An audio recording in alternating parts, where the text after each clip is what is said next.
Good morning, everyone, and welcome to Rilo Safari this morning. My name is Mark, and Catherine is with me on camera this morning. Well, in the words of a song, don't the sunrise look so pretty? It's just going behind a cloud now, but there was a little moment of really beautiful light as it peered through a little gap in the clouds. Beautiful morning, had a little bit of rain last night, so it settled the dust.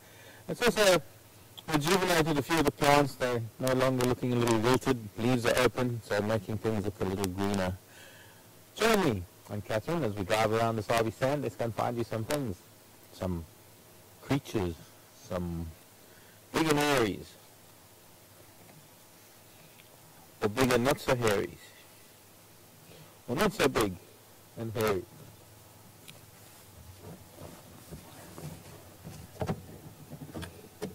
Let's see, I think since the light is so pretty, we'll go up onto Zoe's Road.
Beautiful smells.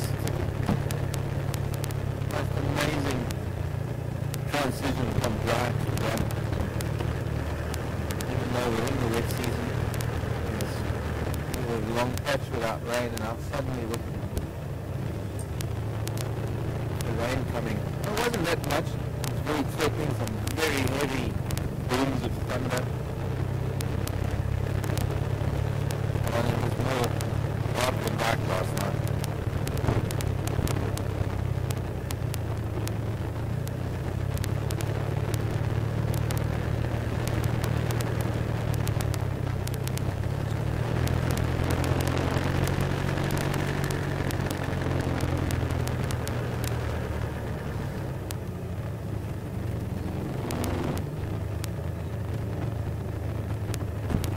Lo and behold, the weather hasn't been driven yet. Hoping for that. Morning, Franklin. A bit wet in the grasses this morning, what?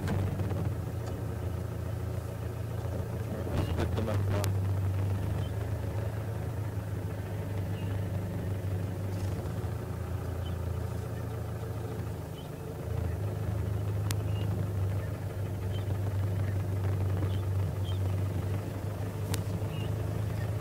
Big hyena tracks.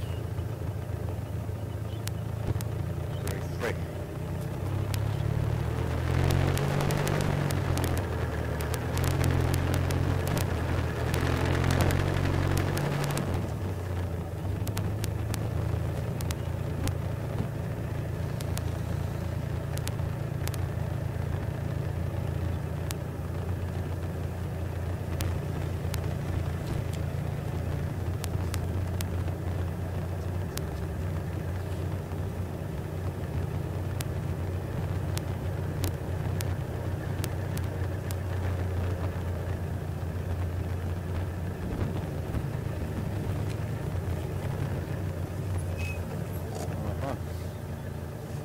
Flattened grasses. Been an elephant moving around.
lazy. Look at it with my binoculars rather than get out.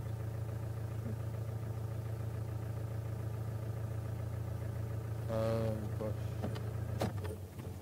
I have to get out.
I decided not to bring it here to the camera, so I'm looking at things at my feet, because it's a bit gruesome.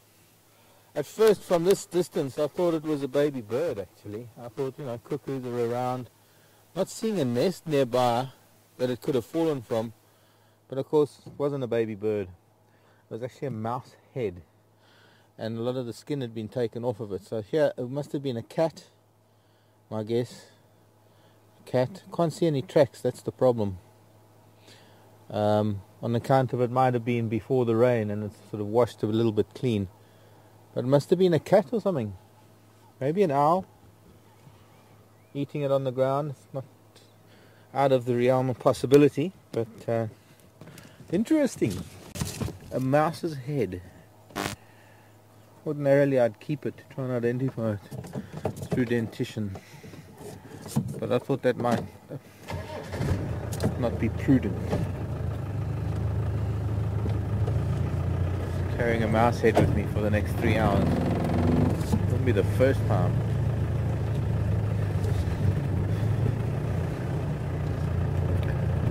I'm interested in skulls. I'm interested in well, general zoological anatomy.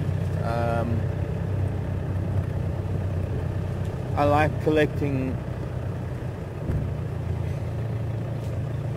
finding bones from different parts of animals' bodies and comparing them to each other in terms of size, like finger bones or vertebrae.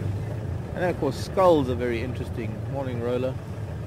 Skulls are very interesting because in the skull is all mammals have a set the same general shape and parts to a skull. And when you're looking at the internal structure of creatures, you start to see similarities that you can understand when you hear things like we all share so much of the same DNA. I think that's one of the reasons for my affinity with animals, one of the reasons for my passion, is that we are all the same. We all have eyes and ears and nose and mouth and teeth, and we breathe and we bleed red blood, and we feel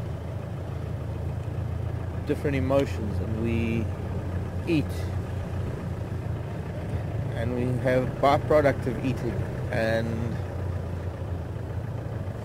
we just all children of a wonderful power of nature, and leads to greater understanding of who we share the planet with, or should be sharing.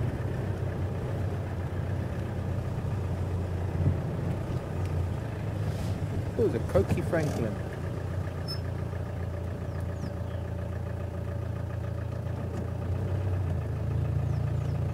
Well, run into, no, it was the Shelleys. Not it was the Shelleys actually. Cokie is a lot smaller.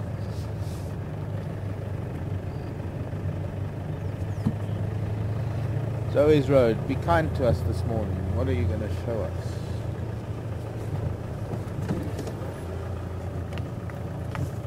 Clunk, clunk. The tree.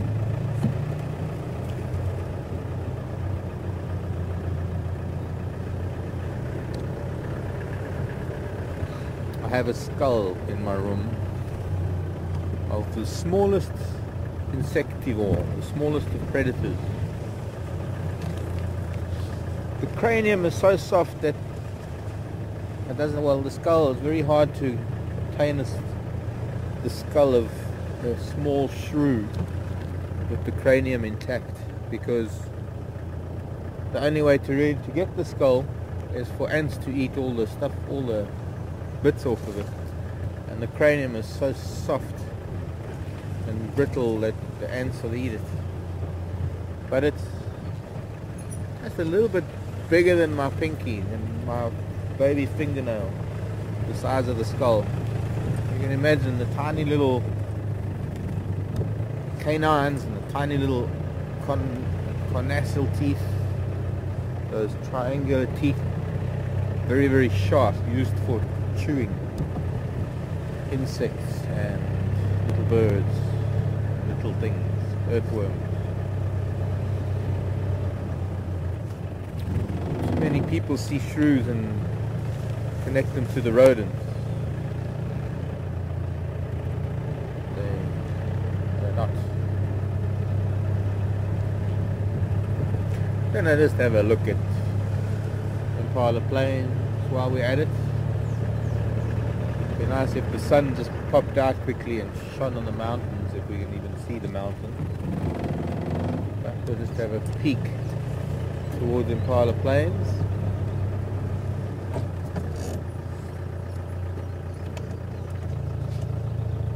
Porcupine been here last night.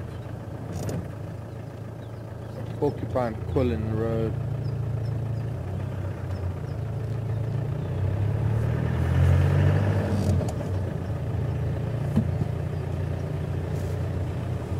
Porcupines will lose their quills in much the same way as we shed hair, because after all, porcupine quill is merely a hair follicle, one just modified hairs. Sort of the rasta rodent of the bush with dreadlocks. I'm sorry if that offends Rastafarians.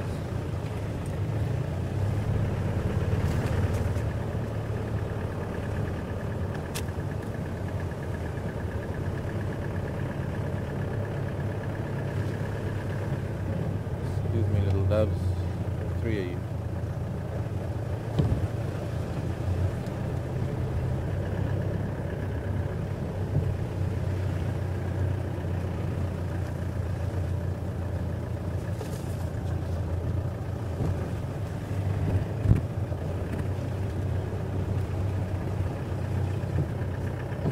All 3 of you again.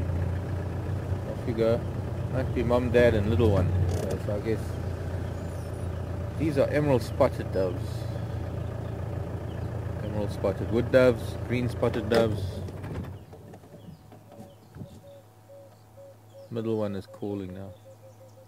Beautiful descending liquid call. He's courting that one in the front, that's why.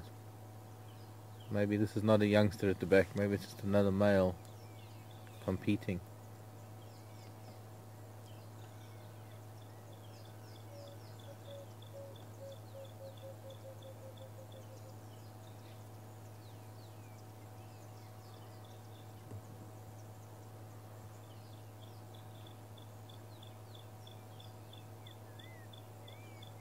See, so many similarities, all the little red-blooded creatures. Male chasing female. Oh, coming back again.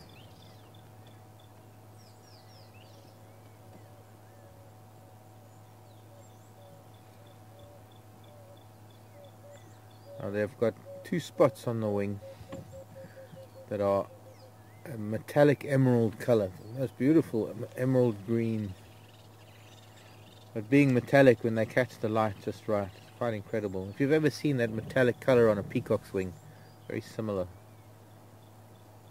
Off she goes and off he follows. Thanks doves for the brief insight into your courtship, I suppose, is a word.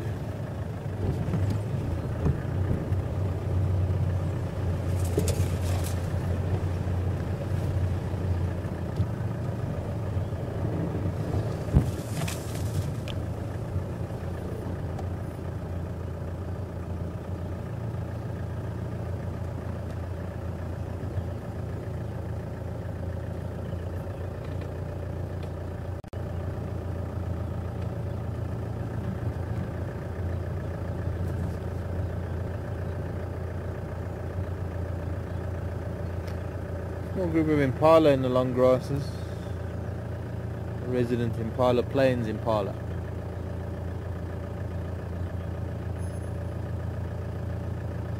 They're all heads down grazing. No sign of trouble in this part of the world.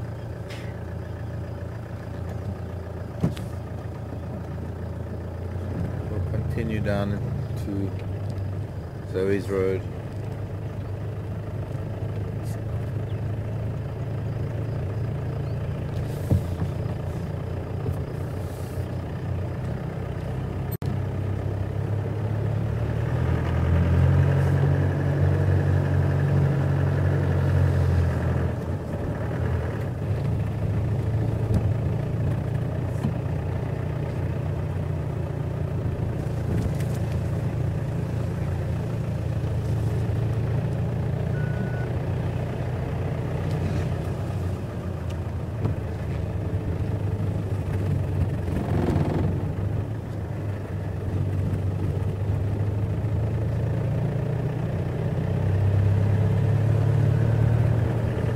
Very damp this morning after the rain, so there are a lot of millipedes about. Every now and then you're going to see me swerving, and possibly because millipedes don't have a very good road sense.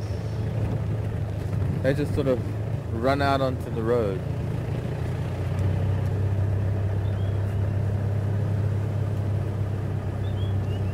Unexpectedly.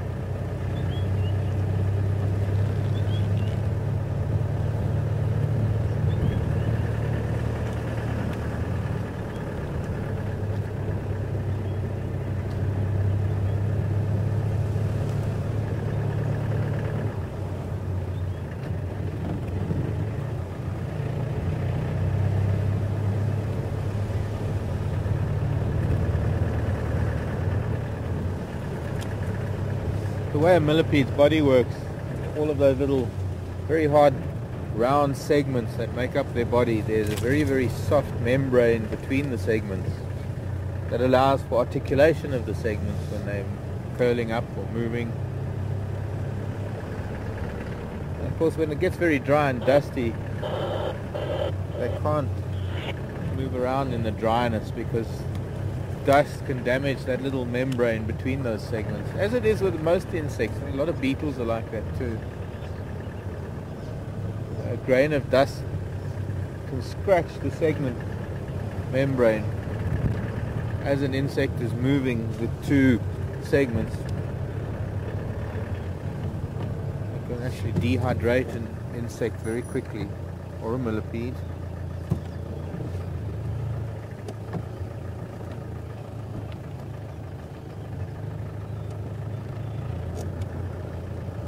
There again, another thing I like to collect are the skeletons of insects and things, because of their similarities in forms, being an external skeleton rather than an internal one. Sometimes a lot more interesting.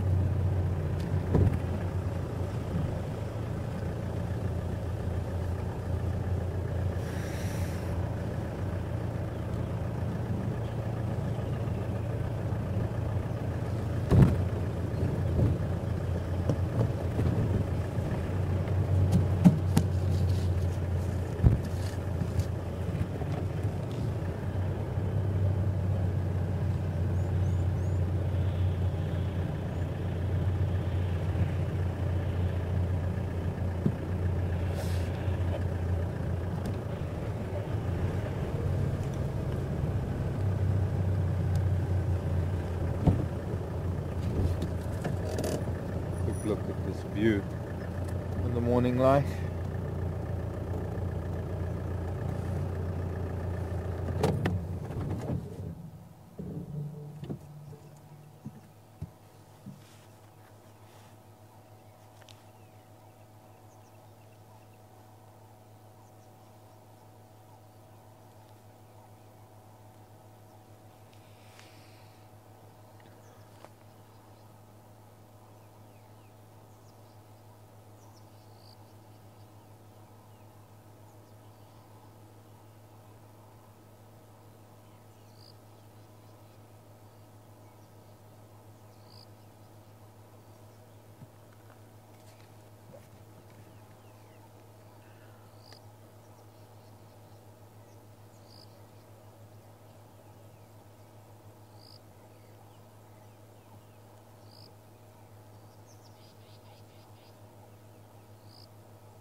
Sometimes one can see giraffe or elephant moving around. It is quite thick now.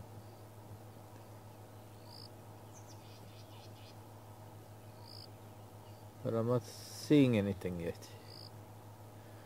Other than fairly good bird life in the distance.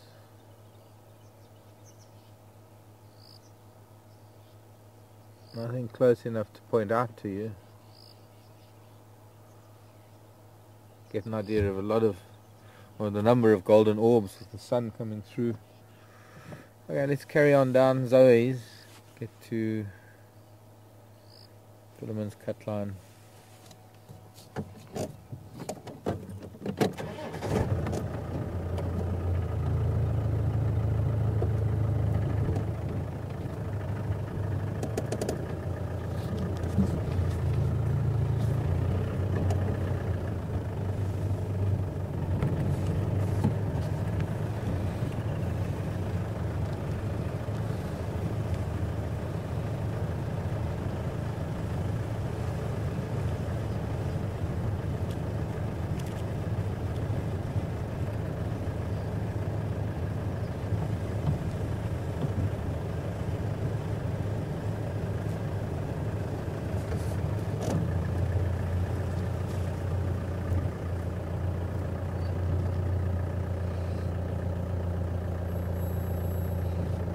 Fairly fresh elephant dung.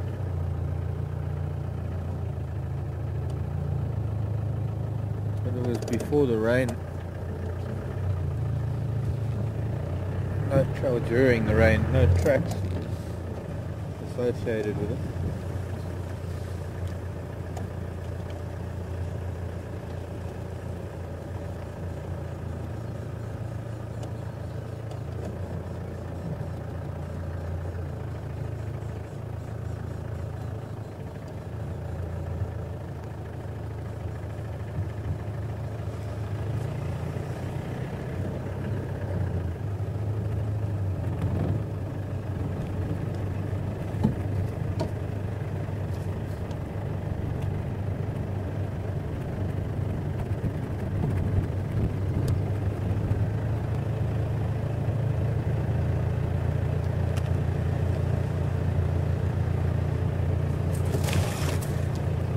Tracks now. Must have been the same elephant as that now. And they are fairly fresh in the sun. Must have been wandering around during the night feeding. I can get some idea of how fresh it is. If I'm not mistaken, it's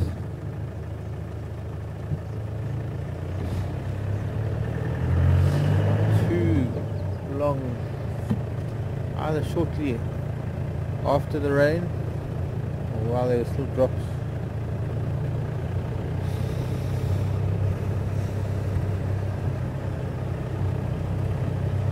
Could have got far, he could have just stayed around, but he was walking in the road, fresh green leaves in the road now. No, he was here this morning, so elephant close by. Keep our eyes peeled. Big bull by the looks. things.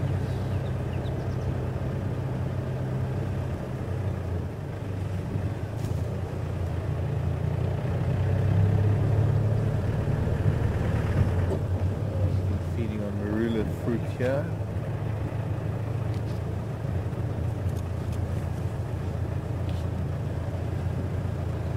Pushing over a monkey orange there.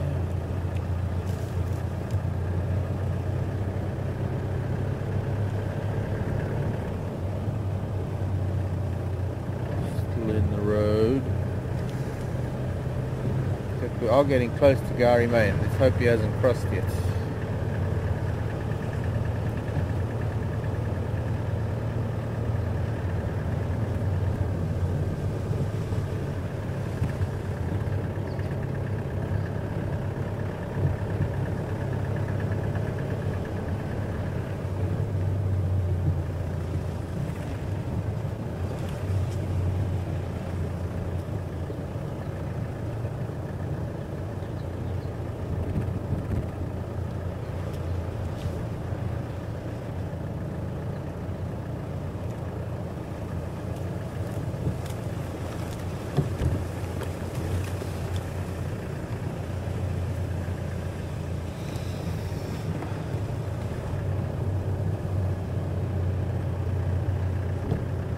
Tembo ni wapi sasa hivi?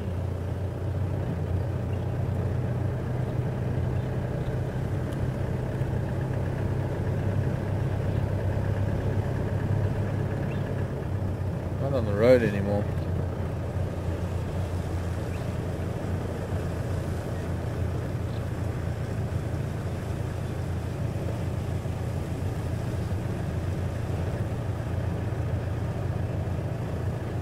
Here's Pex.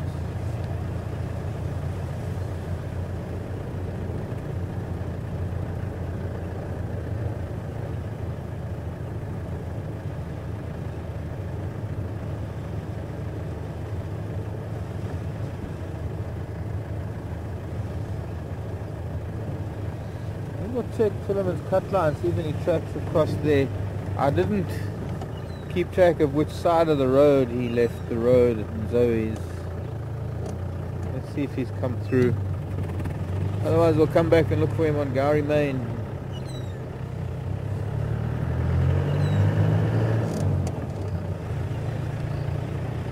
Could have gone west. We shall see. Morning, Elizabeth. Elizabeth wants to know if the impalas are pretty much finished lambing. Very much so. I doubt whether there would still be any lambs being born now. End of February. We are 2 months away from the start of the rutting season.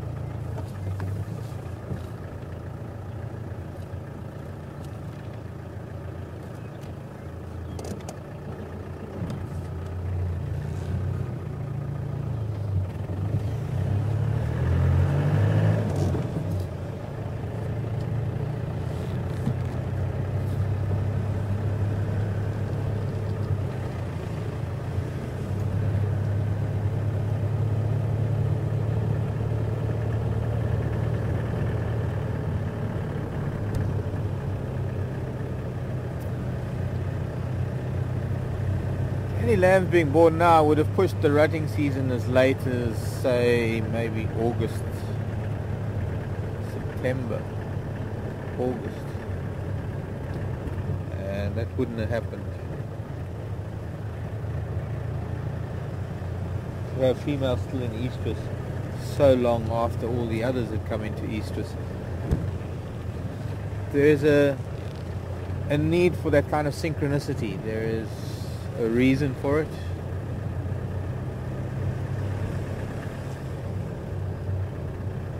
And any of the females that are out of sync, that might come into estrus at a very late date, well, they just wouldn't produce offspring that frequently. Well, let's put it this way: the offspring would have a pretty hard time because they would be being born when all the others were a little bit older, and they would become targets. So they wouldn't really survive. So that hiccup in the gene, if it is a hiccup in the genes that made their mother ovulate or conceive at such a late date, would eventually be ruled out, would eventually be weaned out of the population. If that was a possibility, that there was a genetic flaw that caused it. Because it wouldn't be a behavioral thing. I can't imagine, I don't know, waffling on now, because I'm looking for elephants. But not likely that there are going to be any more lambs being born at this late stage.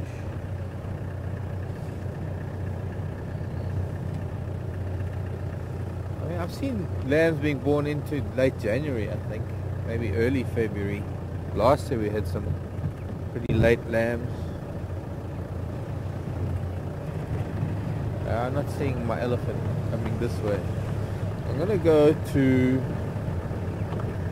Sprum Road. Make a turn past,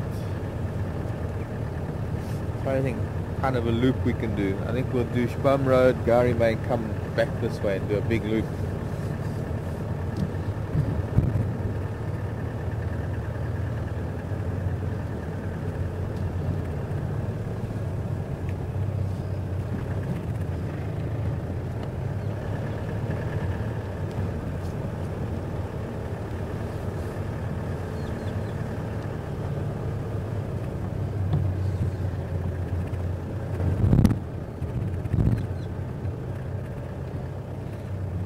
Doves.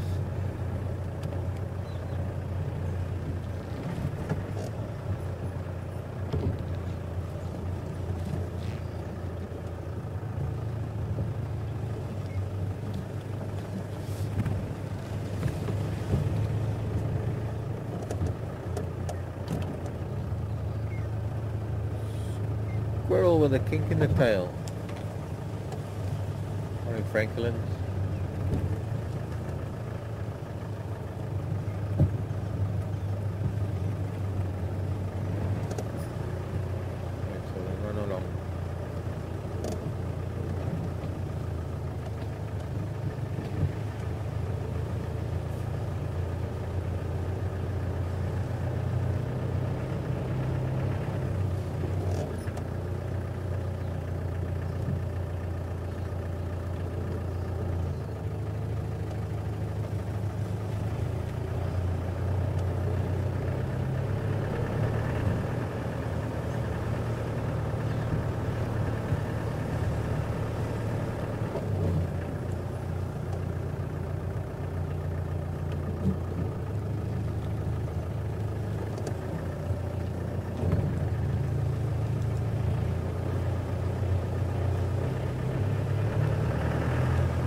Tracks that have been damaged by rain.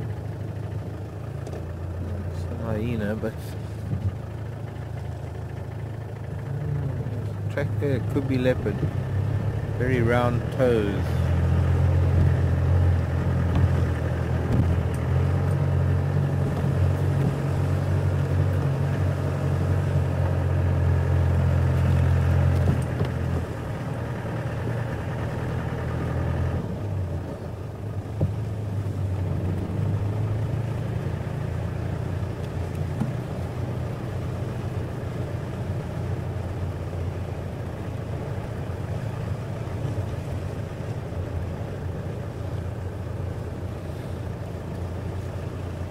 Sun is lifting the cloud and it looks like we're in for a really beautiful day today.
Very little in the way of fresh tracks and animal movement, but this is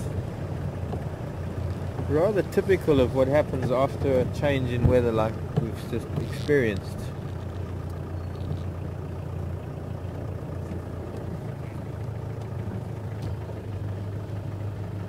Going to go back to Zoe's Road. See if we can pick up on that elephant that was heading south. He didn't turn to the east at all, so he must have either gone west or south from Zoe's Road.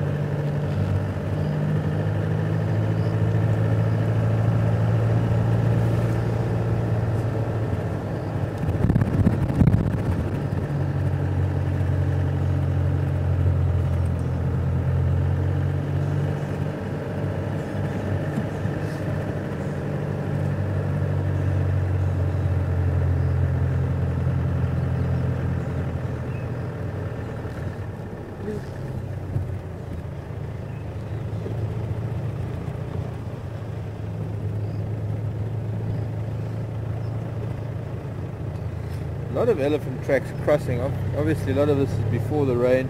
Rain wasn't heavy enough to wipe out a lot of tracks, but it was heavy enough, or it was sufficient enough to obscure them, to smooth them over, I suppose, for want of a better word.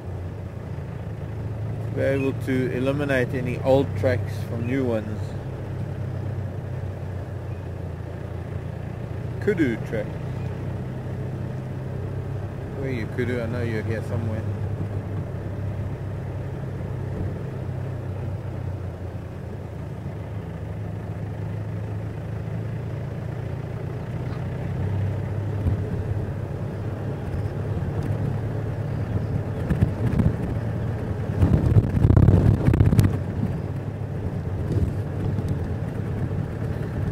There's a vehicle down the road. Maybe that's where my elephant is.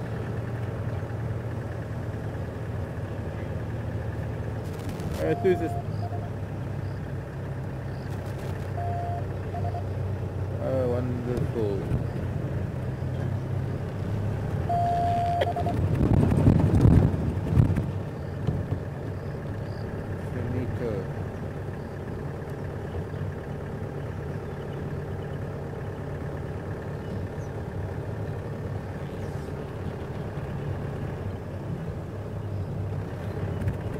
Could be that's the elephant down there that they were looking at. Could be dwarf mongoose.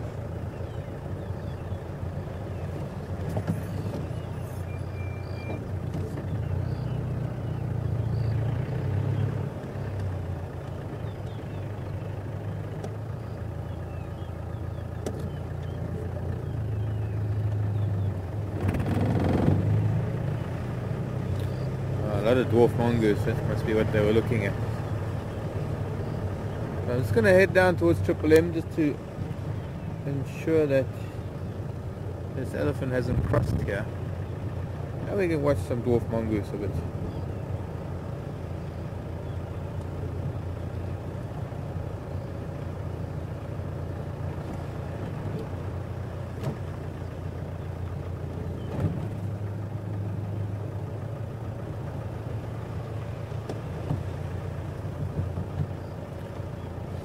Colony of dwarf mongoose that obviously don't have the sunny termite mound this morning. They're using the road instead. Well, I see the termite mound is just, there's a big termite mound in the back there,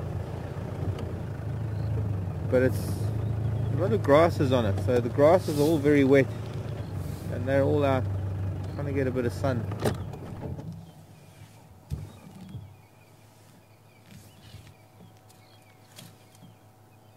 Oh, there's a very small one.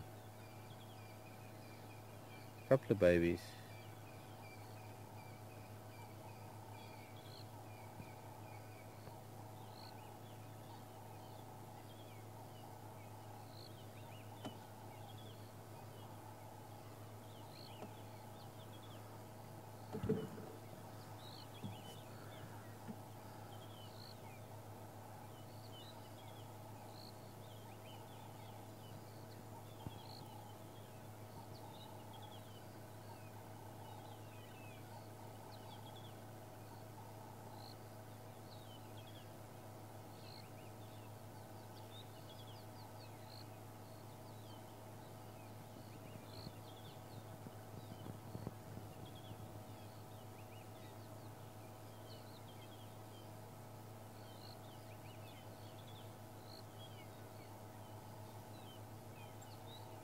They can be quite vulnerable out in the open, so as you can see they stick to the edge where they can just dash into the long grasses if there was a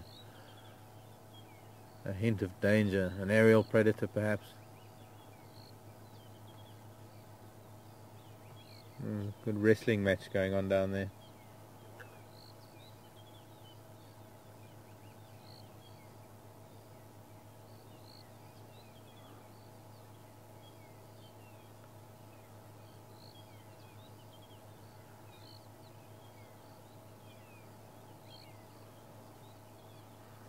MWF,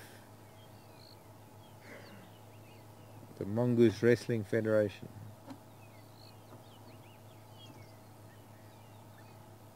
Like a gladiator school down there. A couple of youngsters pairing off and wrestling.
venturing out into the open.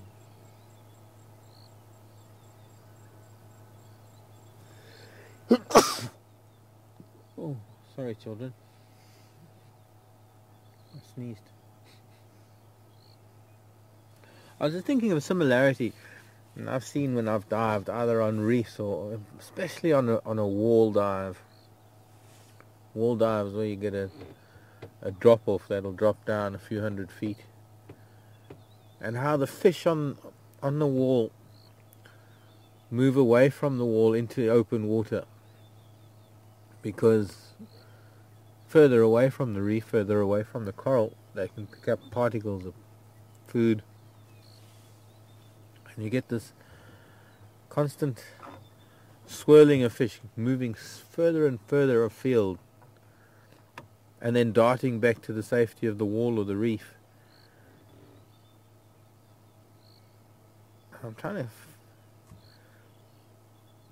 explain it as best as I can, but you have the pelagic, the larger fish like the jacks and the trevallies and the barracuda and the tuna that come in out of the blue in the flash of silver, picking off those that that venture too far.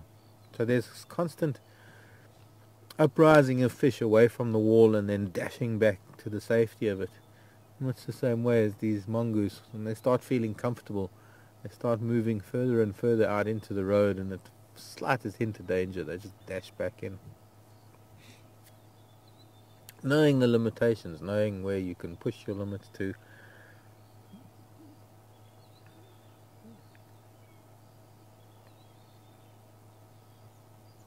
Oh, there was an alarm call there and they all disappeared bar one.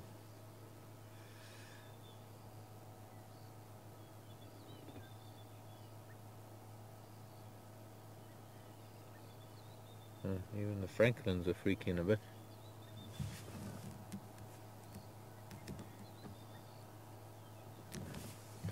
Don't know why. Oh, let's oh, one little one standing up, looking around. Someone must have seen something.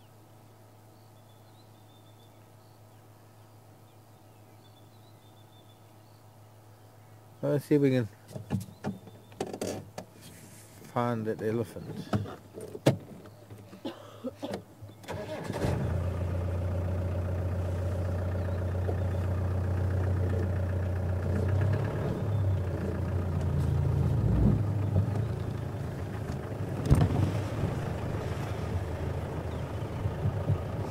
I still want to do a little bit further down this road just to see if he hasn't come across somewhere here.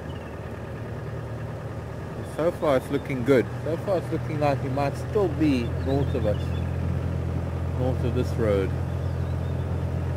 Unless he turned west and he's crossed Triple M, I'm not going to go that way to look. We'll go down to the junction.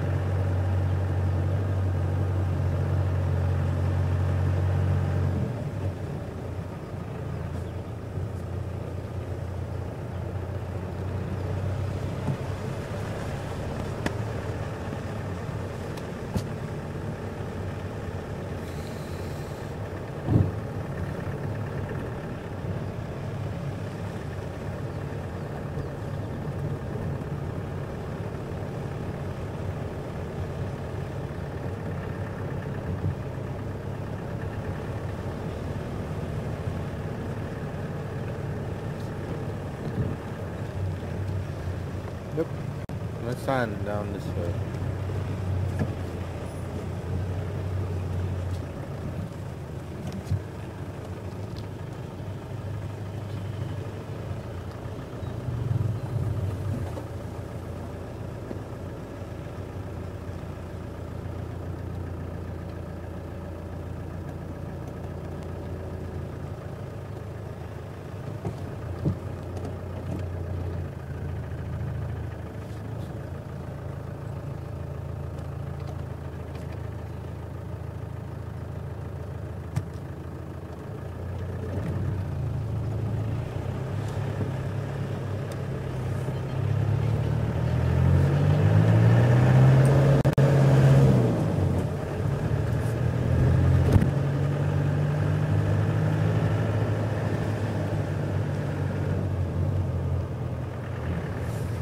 good morning to Stephen. I need to know what type of small cats we get in this area. Well, the most common small cat that we will get is the African wildcat, which is very similar to your average tabby in a way. Obviously a little bit slimmer and slighter in build to your average house cat or house tabby. Sorry, mongoose. I'll be out of your hair in no time.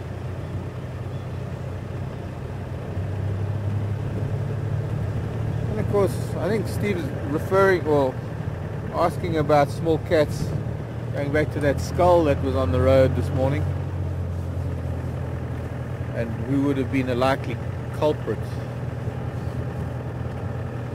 Of course, there's the Genet cat, but that's not really a cat. Although it's called a Genet cat, it's very cat-like in its appearance. But that could have been another one. Civets are able to take small rodents. Although after a night like last night, I would expect civet to be eating mostly millipedes today, tonight. Oh. What's up, birds? Big bird party here. Starlings, drongos, long-tailed shrikes. There's a big snake here somewhere. I'm sure there's something that they're not happy with. I'm going to climb this termite mound and have a look, see if there's anything. There's magpie shrikes feeding youngsters.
No. I can't see anything. Must have been something to have attracted so many birds to one spot. And a number of them were looking down into the grass. Could have been the vibration of the vehicle that sent it on its way.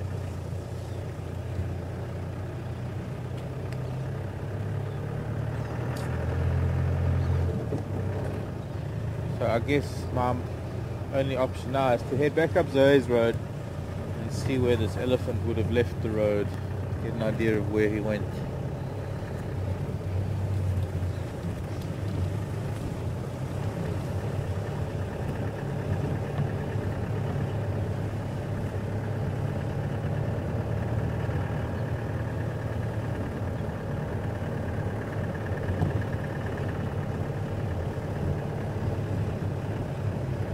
Stephen, cats, civet, yes, civet would be eating millipedes. There is the caracal too. Caracal would have swallowed the head.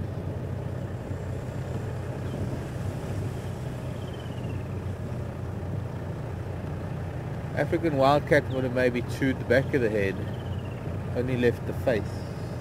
I've noticed that with cats, domestic cats, feral cats.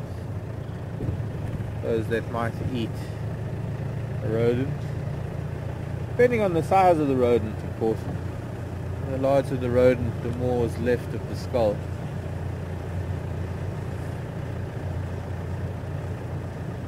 And again, could have been a small owlet. Head was too big for it.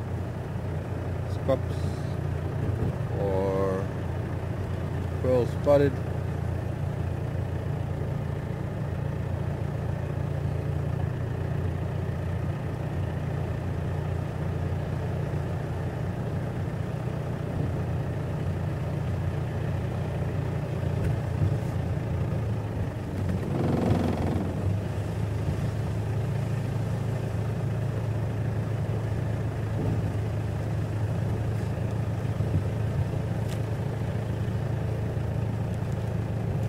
serval.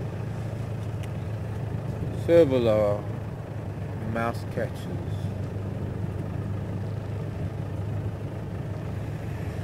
But big enough to have maybe consumed the head.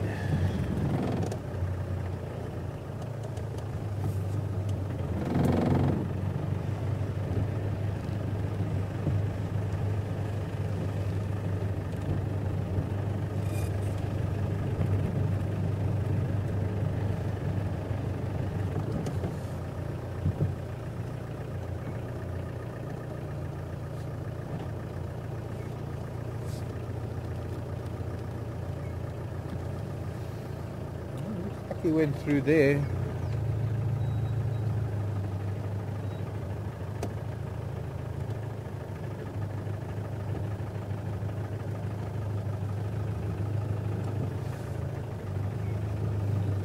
would have come out at Philemon's cut line. Just to go back there. He's between here and Philemon's cut line. That's where he is.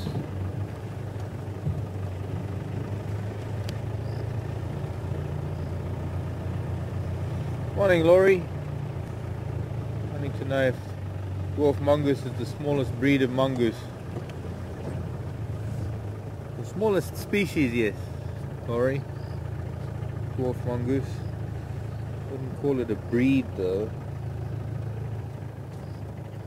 Refer it as a separate species.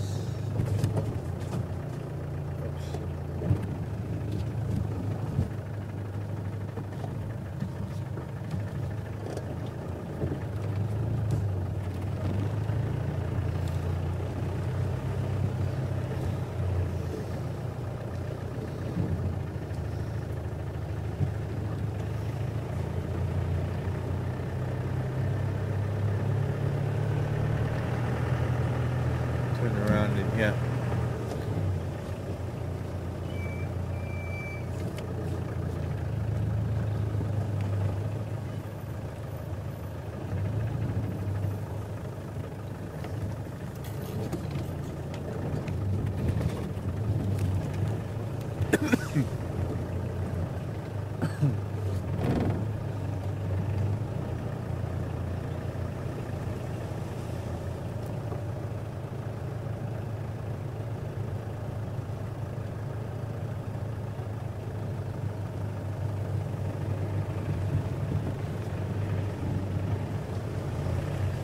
Morning again, Steve.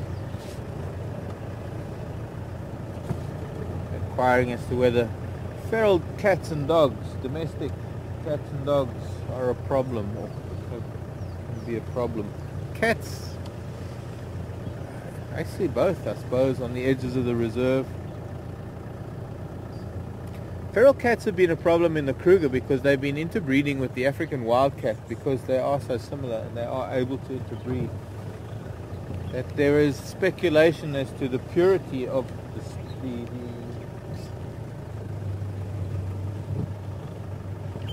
the African wildcat.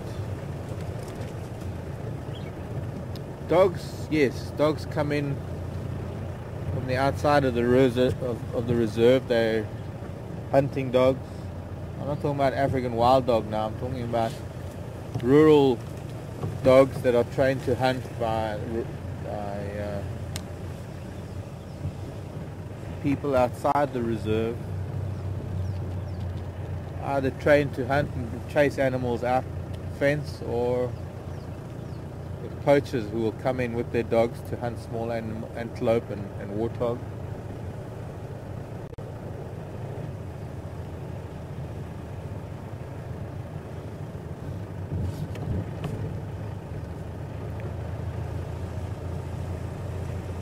And there have been a number of incidents of game drive vehicles being around or driving around and seeing feral dogs. And unfortunately for the feral dogs, they get shot on sight. You see, it's not so much a case of them hunting animals as much as it is bringing domestic canine diseases into an area that can devastate local populations of either canids or felids. I don't know if we're going to find my elephant. We left the road so close to where we are now, and it hasn't crossed Philemon's cut line, not that I could see, nor has he crossed Gari Main. So he could have maybe just headed east. Who knows? Anyway, would be to follow his tracks where they left the road and walk through the long wet grasses until you find him. Not gonna happen.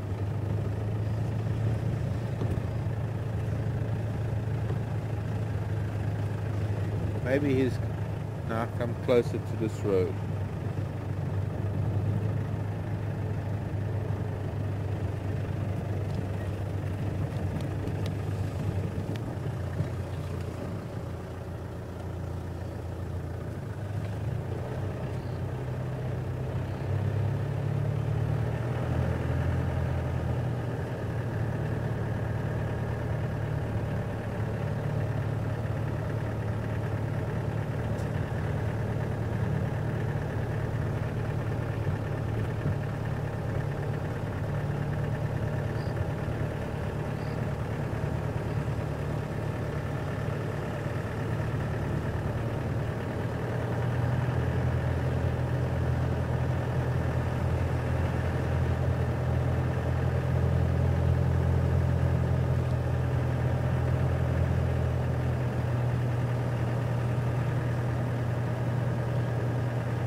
Sky's changing fast. It's burning open and now it's clouding over again.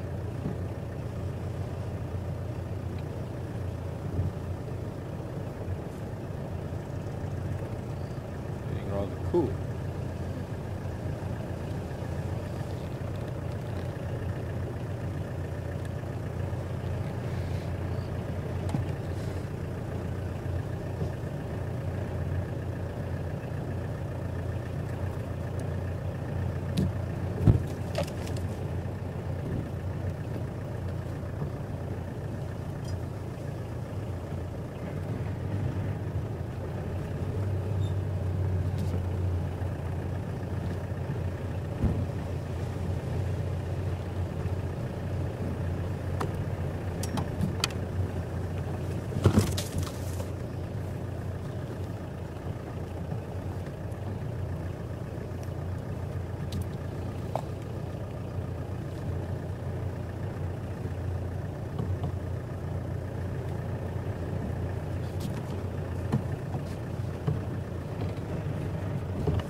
Not smelling him, not seeing any signs down this way again.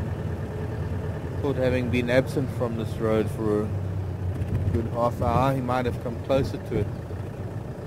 But I guess no such luck.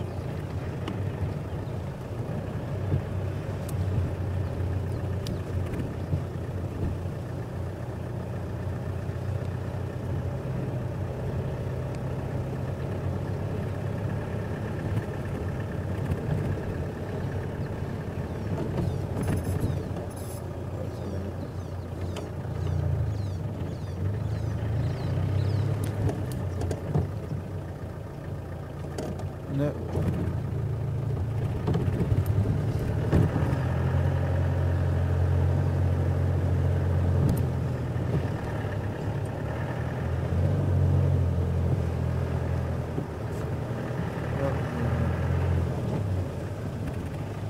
forget about him for a little bit. Go down to Treehouse Dam. You two again. Franklin's. Probably only just got together after the last time you ran in front of me for half a mile.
Hippo in the dam.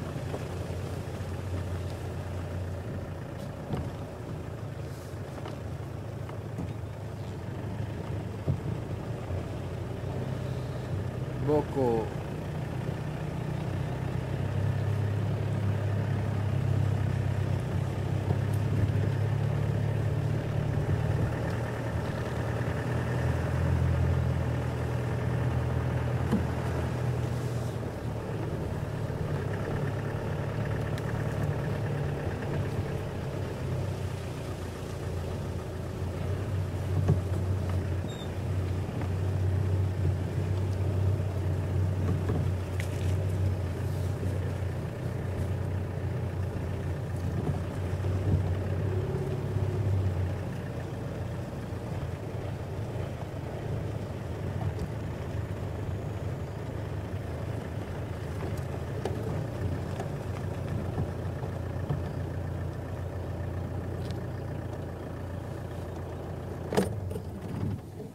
Morning, Hippo.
Can't really see that ear properly to see if it's humgo, but might be.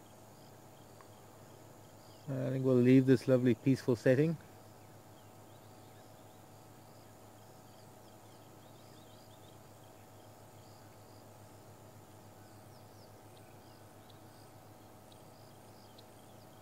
Cover some more ground, see what else we can see.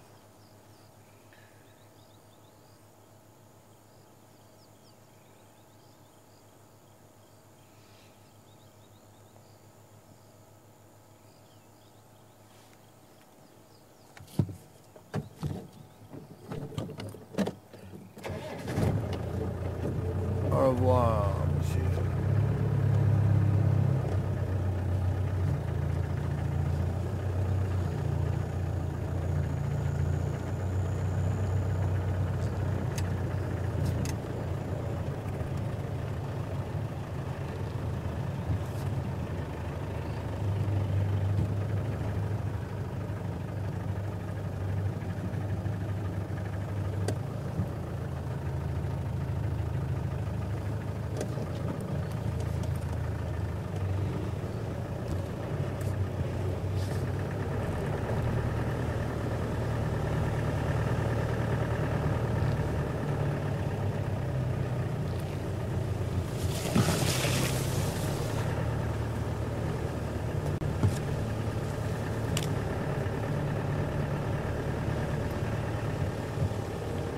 Just when I thought it was going to start getting warm, the opposite has happened. Cloud has come over and it's cooling down rapidly. Still quite damp, so animals are not going to be coming out as much as I was hoping. Probably going to stay hidden. Find buffalo thorn.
Weaver's Nest.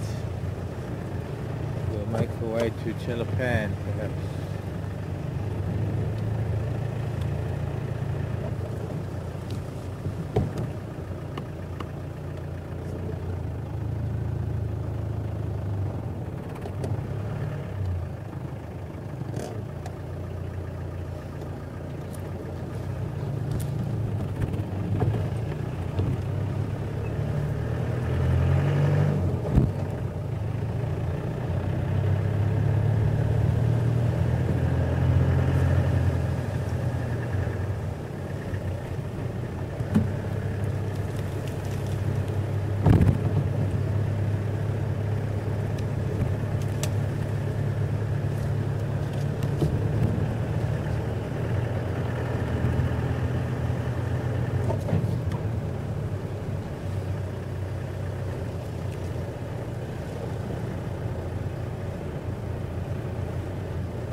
Other than that elephant, whose tracks were fairly fresh, and a couple of hyena tracks, there's been almost no animal movement since the rain.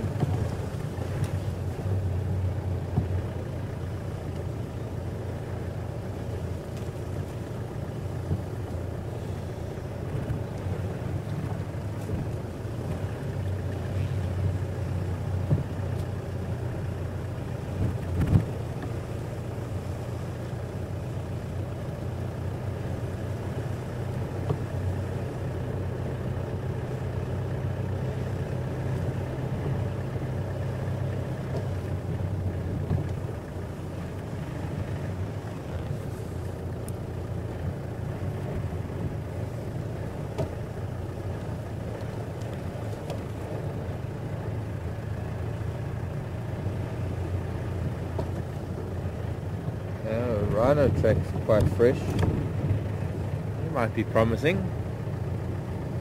These tracks are after the rain. A couple of rhino crossed through there, perhaps.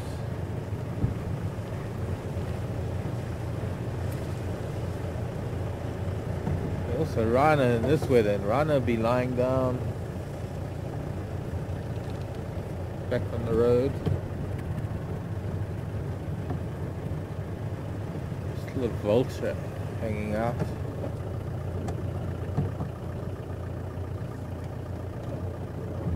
Hyena tracks, rhino tracks.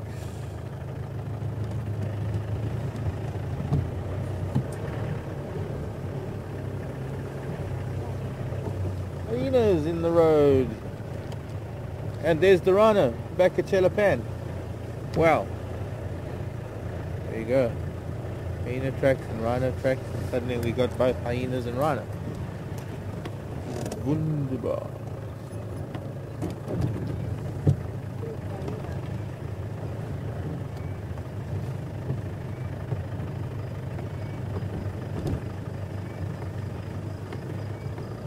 Morning, children.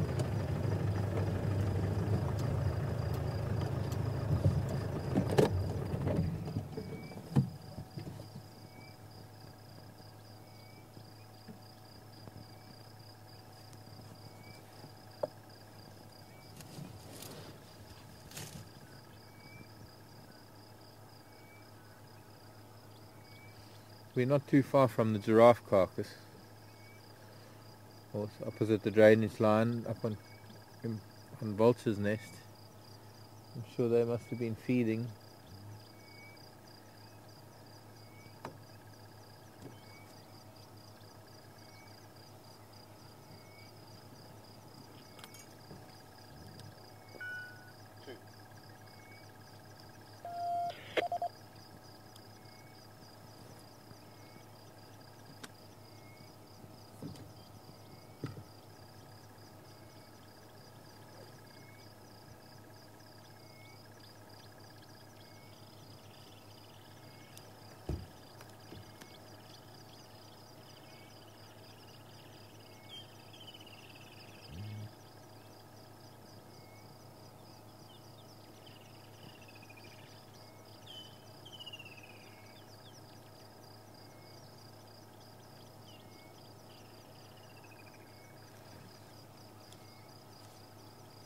I think with hyenas sleeping, maybe we're just going to look at rhino.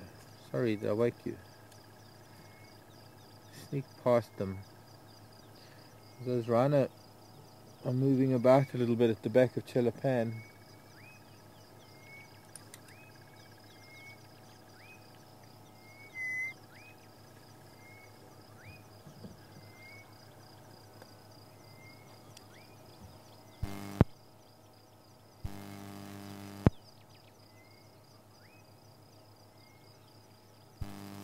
Henry, Andrew, do you copy?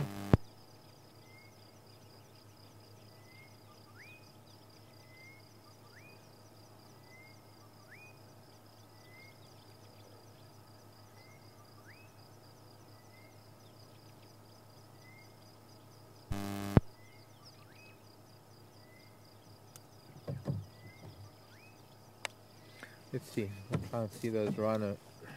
And come back to these sleeping beauties.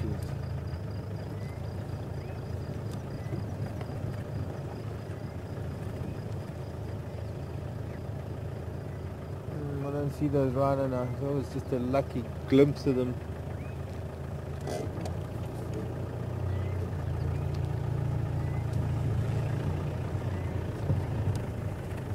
Might have moved down into the riverbed.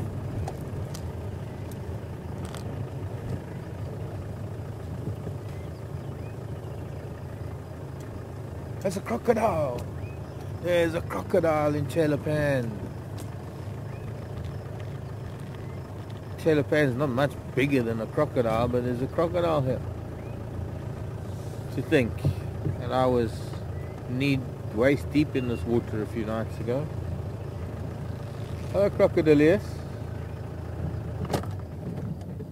You're catching my frogs, are you? Big enough to take off a finger or two. Gosh, it's a smelly little waterhole, this. What's beeping?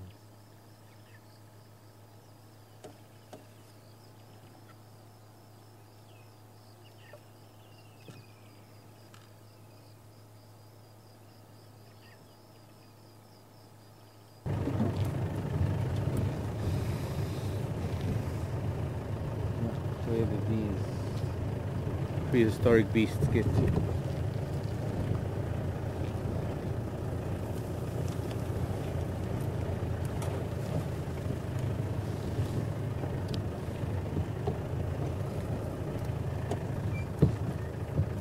Let's try around the back here first.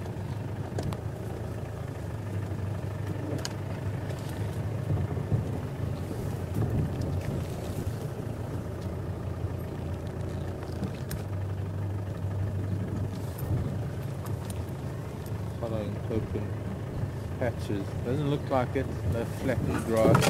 Yeah.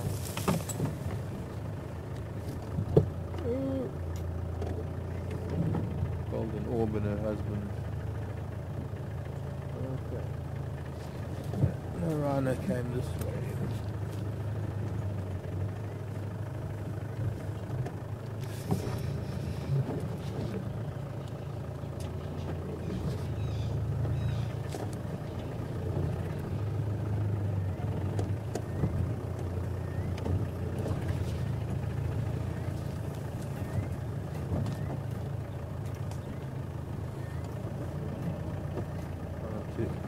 Reverse Catherine into the golden orbs. Wouldn't want to do that to the golden orb. Ooh, I'm going to get it for that one.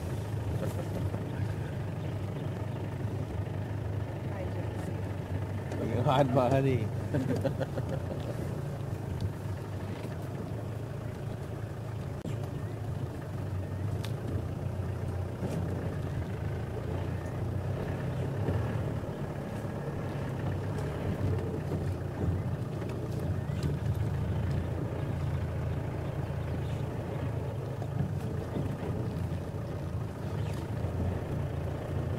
Bark spider, it's very sharp.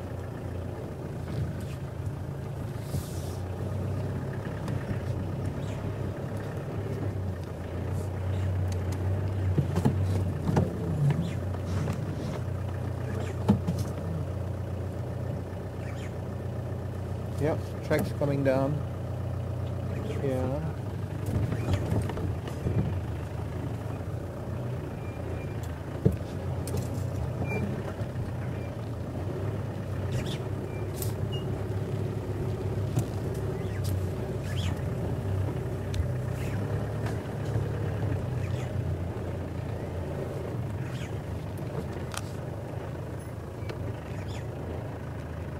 They've run through.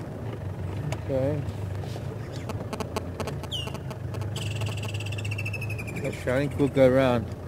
They've gone through to the junction of Vulture's Nest and Nyala Road South.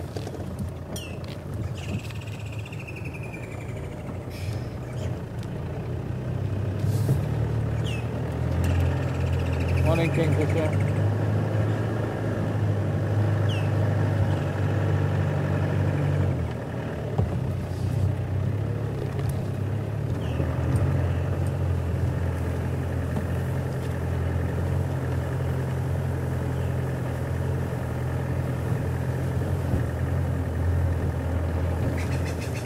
Oh, Franklin, you have to shut up there.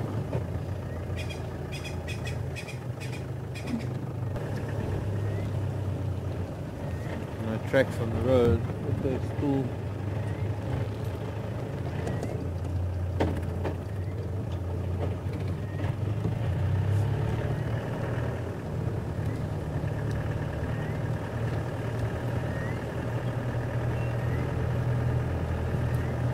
I promise I did see rhino. In fact, I was standing in exactly that same place as those rhino were when they had that big scuffle just before Catherine and I went on leave.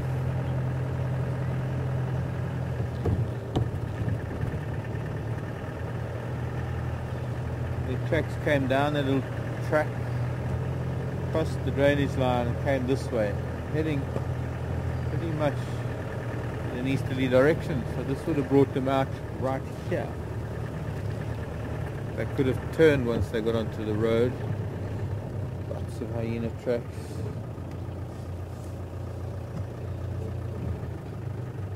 Of course that means they might be using this den site. Here are rhino tracks now, but these rhino tracks are underneath hyena tracks, so they might have come from here. Franklin, quit your moaning. Okay, the rhino came from that way. And we can check Vulture's nest.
Only hyena. Don't know. I'm puzzled now.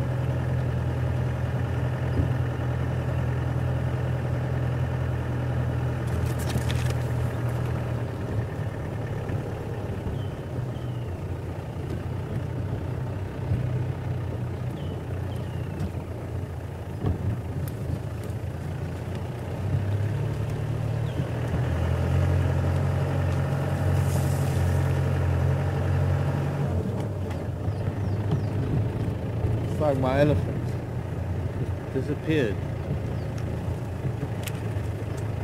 Fresh tracks heading into a little block of bush that has a road close by, and they don't come out on that road.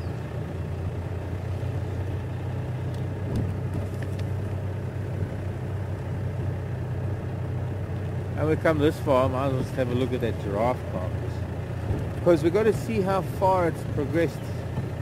Not as many vultures hanging around. Only a few. A hyena must have had a fair amount of it by now. There's a new track going in from this angle.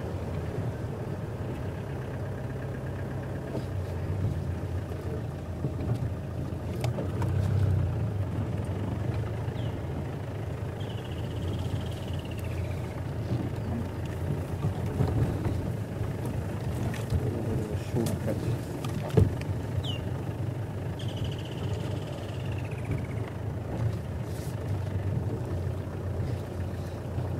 Poor gardenia. Looks like vultures are on the ground, so no predators here. Coming in from the back of it now. By the looks of things.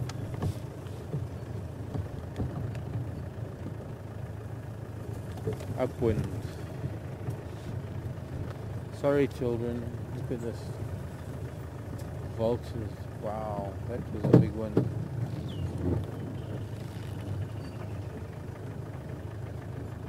Hyena here with the vultures.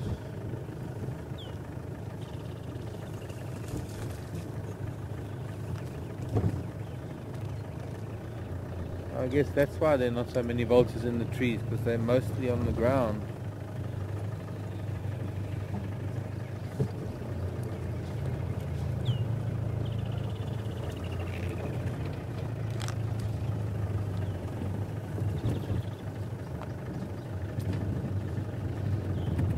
Oh, there we go. Most of the skin is gone. Oh, sorry. Really, it is coming from a different angle, so it's going to be very different to what we have seen. Hyenas have gotten through the skin, most of the carcass. All that shoulder is gone, the entire nuchal muscle is gone.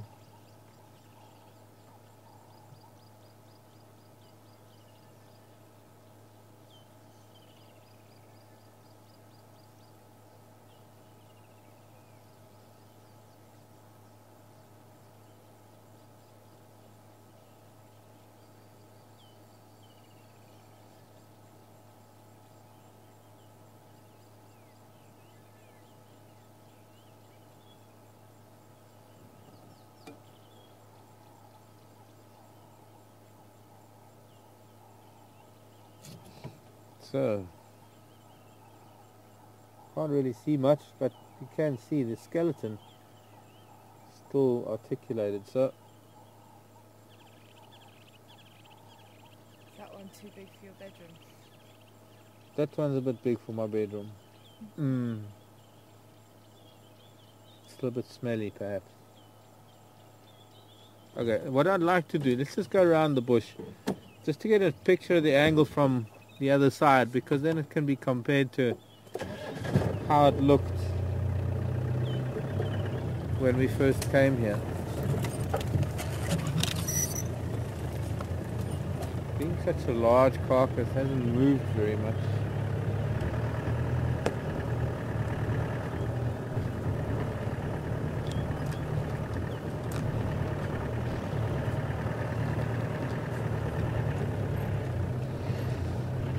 Not as smelly as it was.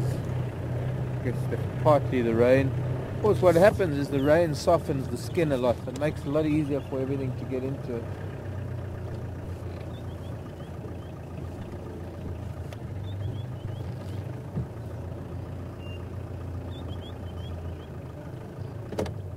Pardon? Do you want to go there? Yeah, in a minute. No, you don't want to go there. The wind's starting to blow. Be quick. Quite an interesting angle. What, from here? Or there? From there, over there, because we've got a head shot there. Where, like closer to the head side or closer to the tail side? The head side. Yeah. Zoom in. Zoom in. But yes, the head has been moved, been pulled to this side slightly, so it's looking at us now. But The process of breaking down something as large as a giraffe is a slow process. Everything in nature has to live and grow and return to the soil. Proverbial ash to ashes and dust to dust kind of thing. And feeding a lot of things along the way. And, well, it's an interesting process. It can look gruesome and gory, and I tell you, it smells worse than it looks. But this is how nature works, and this is how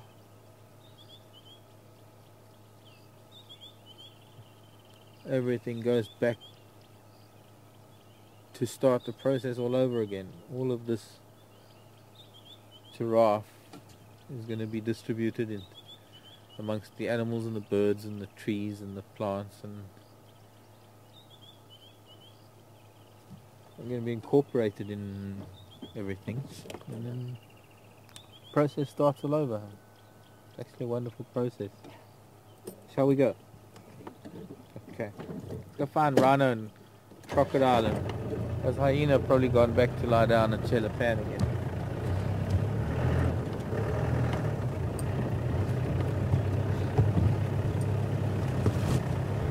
The rhino sitting under a bush chuckling at us.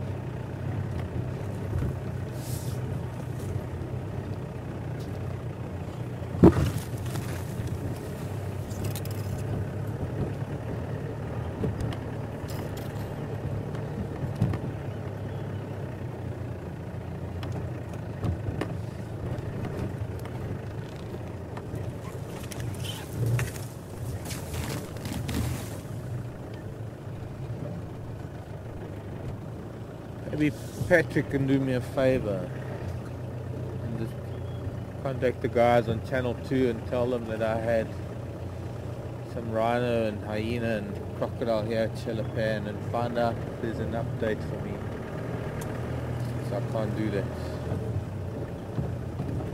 at the moment.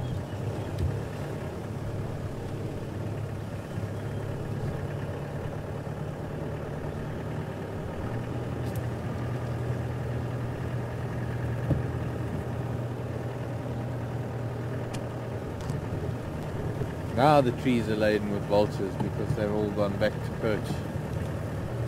Okay, my humblest apologies for disturbing the breakfast feast.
teasing me, these animals are.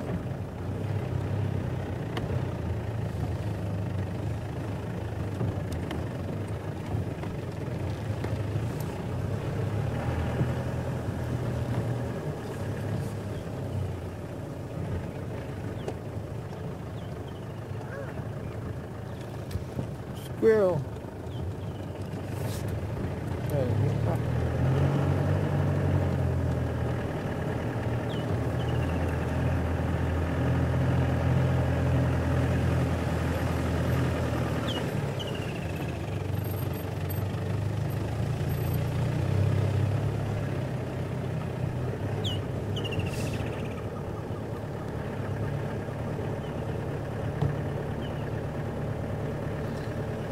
Well, they did come down into the riverbed again, so they're zigzagging, these rhino, and they're teasing me. Sorry, little squirrel. Looking for a friend of yours. But then they didn't come out here again.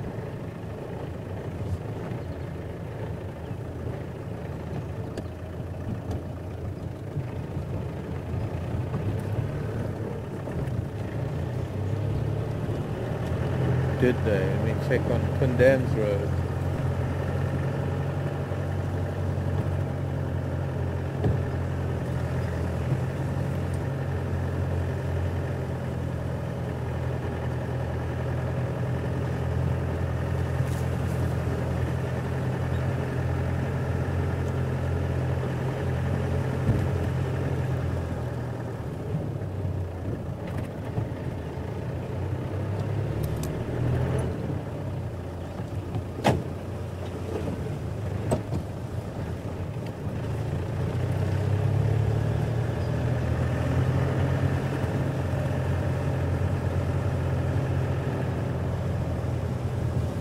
There are rhino tracks here, but I'm not sure if it's the same two.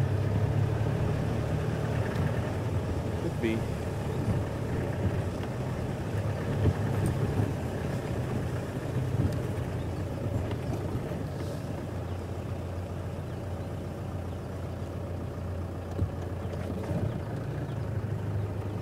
Hippo tracks too, going the other way.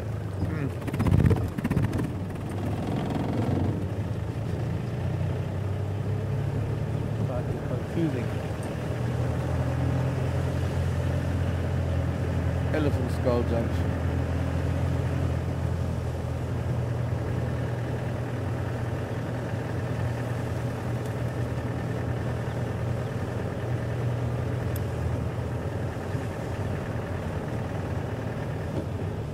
With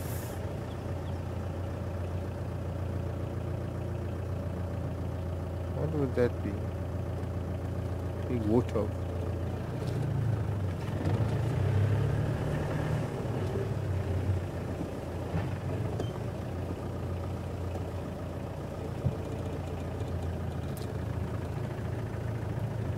Gosh, I've got an itchy nose. Okay, well now I've got to go all the way to Twin Dams. And just have a look. Oh, a bunch of tracks here of things.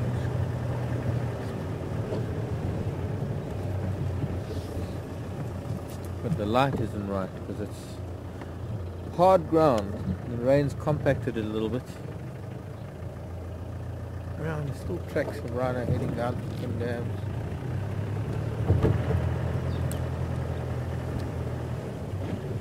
Hello, giraffe. I'm sorry, Squire, that I almost bumped into you. Big male, looking for his brother.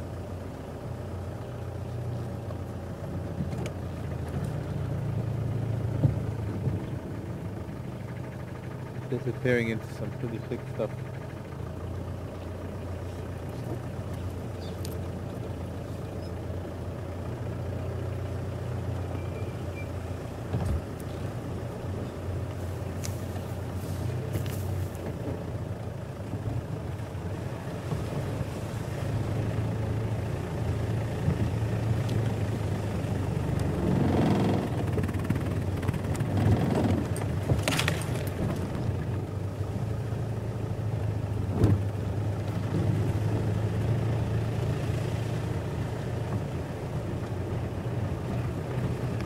Morning, Joanne.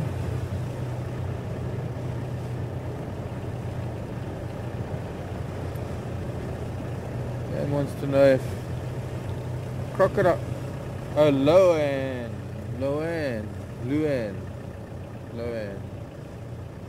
The crocodile was moving between water holes, such as this one is, and it smells a carcass. Would it help itself? Very much so. Very much so. Difficult for a crocodile to feed on a very large carcass out of the water. Crocodile can't chew its food. Crocodile has to take hold and do a spin. Take chunks of food off. A lot easier to do that in the water. There are rhino tracks that came down this way. I'm not seeing any rhino. Some geese.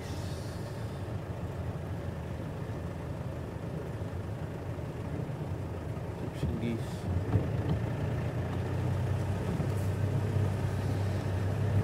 Crocodile does have a good sense of smell, so it is possible that the crocodile even smelt that, and that is why crocodile is there at Chelapan. At the moment, there's not really that much for a crocodile to bite on, to hold on to take chunks out. Unless it was there during the night, it's quite possible. Not impossible.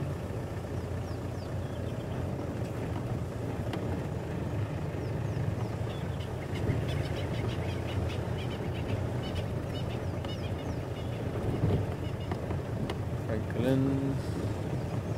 Okay, let's see what tracks do we might have.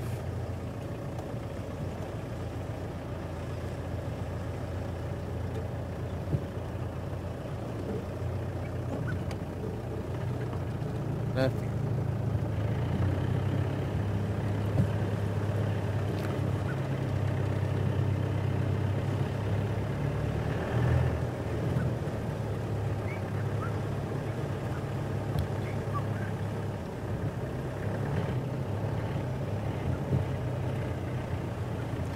Hippo tracks coming across.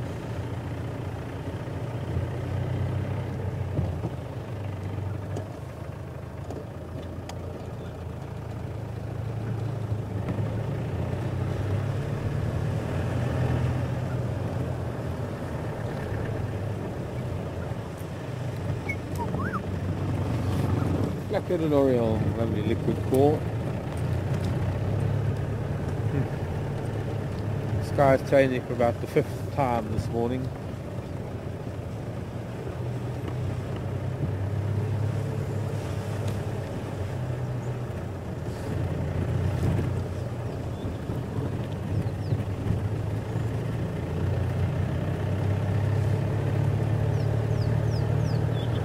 I think this has been our crash of 4 or 5 rhino, and they've split up and they've gone different ways.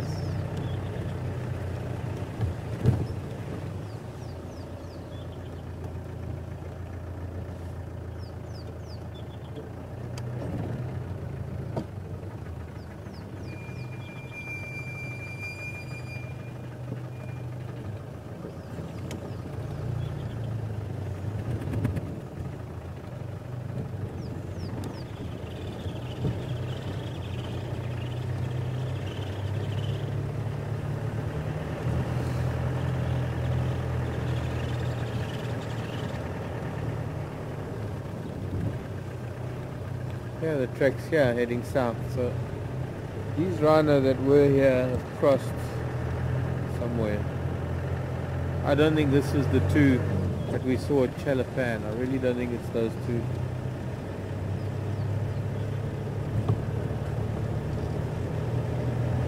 This rhino was walking, and were these rhino. And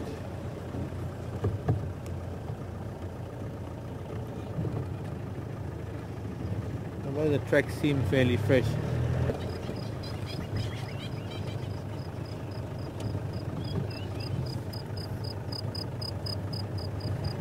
Croc, oh, croc's out on the bank. I wonder, they're trying to, that's going to be difficult because as soon as we get close to him, he's going to dive back in the water. But just to the left of the big jackalberry. So let's creep around. Let's get ready with the camera, Cat, because when we creep around this guarri bush and get closer to the water, I think Croc might just make a dash for it to dive in. And I'm hoping we're going to get to see it because it's sunning itself just out of the water.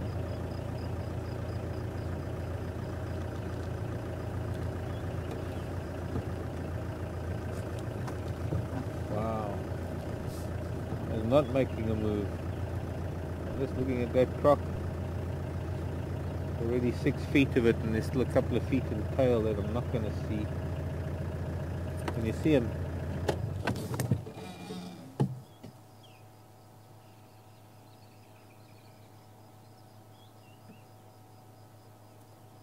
Sometimes hard to gauge the size of a croc when it's just the head sticking up.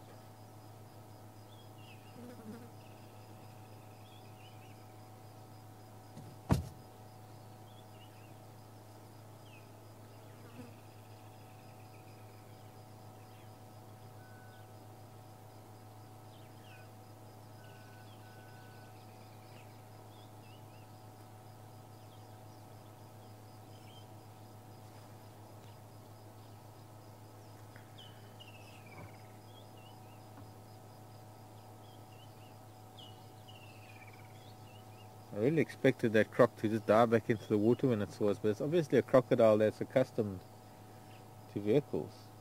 So I wonder if we can go around the other side if we're going to see it. We can try. Quite novel if we do. Yeah.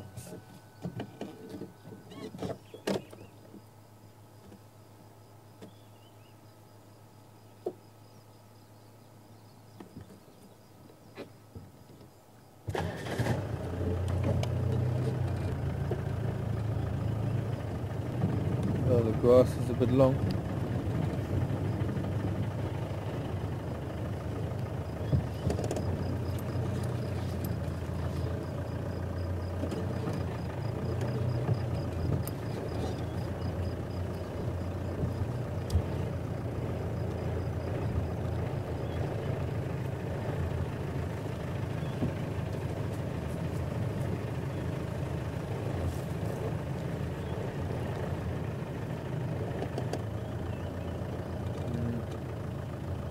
Grass is too long.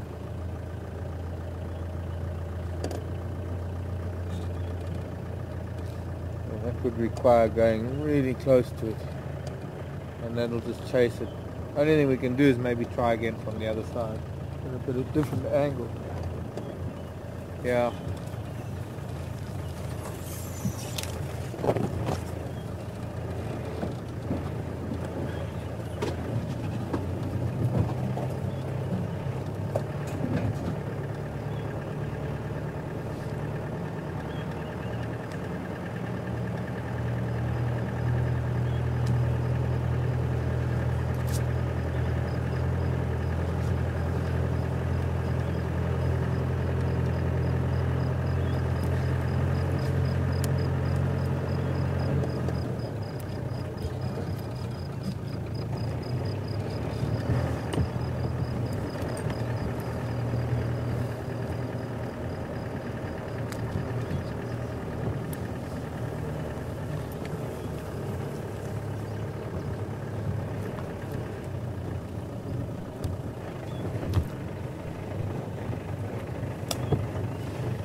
That stomach that I'm looking at can probably fit a young impala.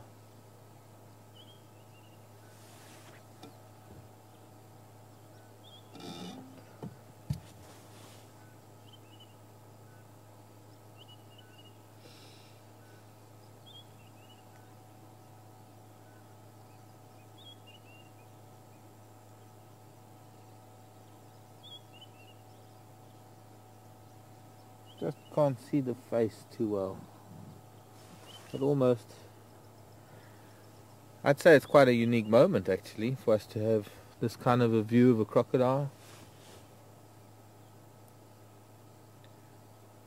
on Wild Earth Safari.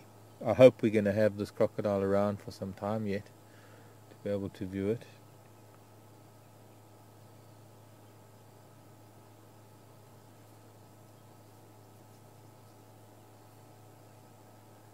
I'm guessing it could be the same one that's been at Gowrie Dam, same one that's been at Twin Dams.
As you can see, Croc's still quite cold, I guess. It's been a cool morning. He's out in the sun sunning himself, but one thing you can tell about the temperature of a crocodile is at the moment Croc's mouth is closed. Now, as the day wears on and the heat increases, and so will the temperature of the crocodile's body increase. A crocodile can't really regulate its body temperature, in the same way as most reptiles can't. But what a croc will do, sometimes it'll either lie half in the water and half out. But at times where overheating is possible, you'll find a crocodile lying with its mouth open. But mouth open is also a signal to other crocodiles about dominance. Very orange inside the crocodile's mouth. And a large male that has a territory will signal to other males his dominance by the intensity of the color in his mouth and by having his mouth open.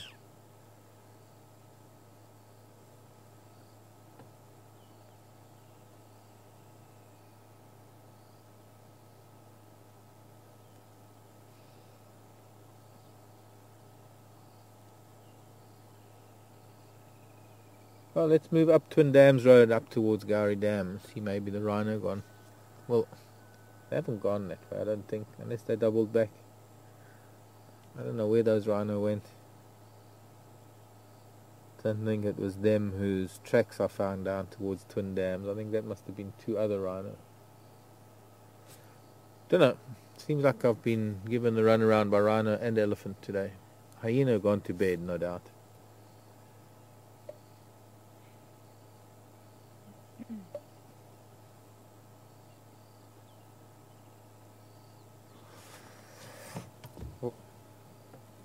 Well, I guess we don't have much of a chance of coming frogging in Chelapan at the moment.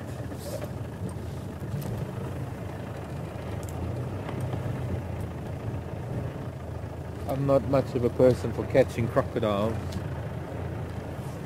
unless I can pick them up with two hands.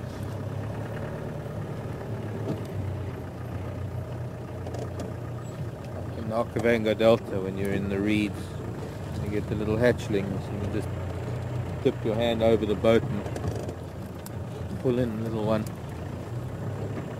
It's a bit big for me. I wouldn't want to disturb it anyway. I don't see much reason for catching a crocodile. Goodbye, crocodile. See you at Twin Dams or Gowrie Dam soon thereafter. See if we can find anything going up towards Twin Dams in the last moments of our AM safari.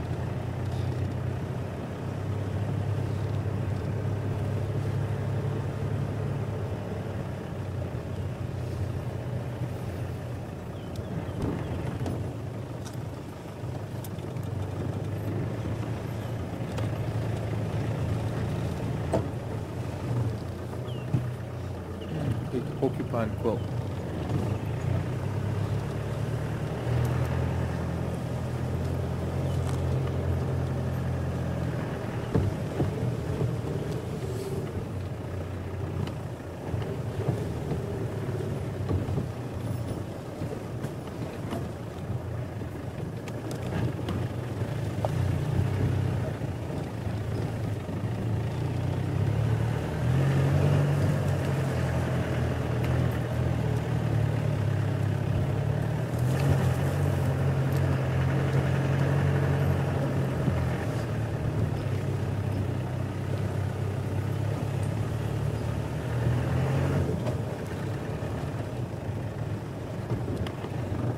I wonder if this is my elephant who is here. Fresh elephant tracks.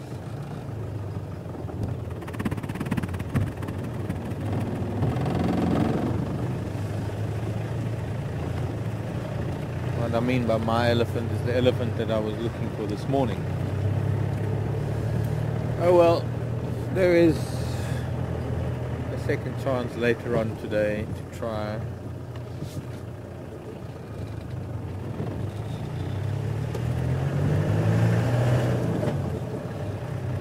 I'm going to leave that to Patrick. Look for elephant. You can look for rhino. I'm sure Pat will no doubt come and have a look. See if Croc is here again. Still.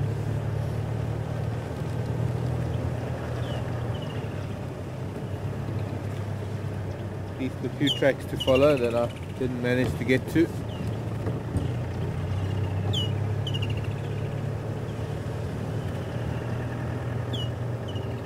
No cat tracks this morning. Here's the elephant's dung. Squirrel, take your nut and run away.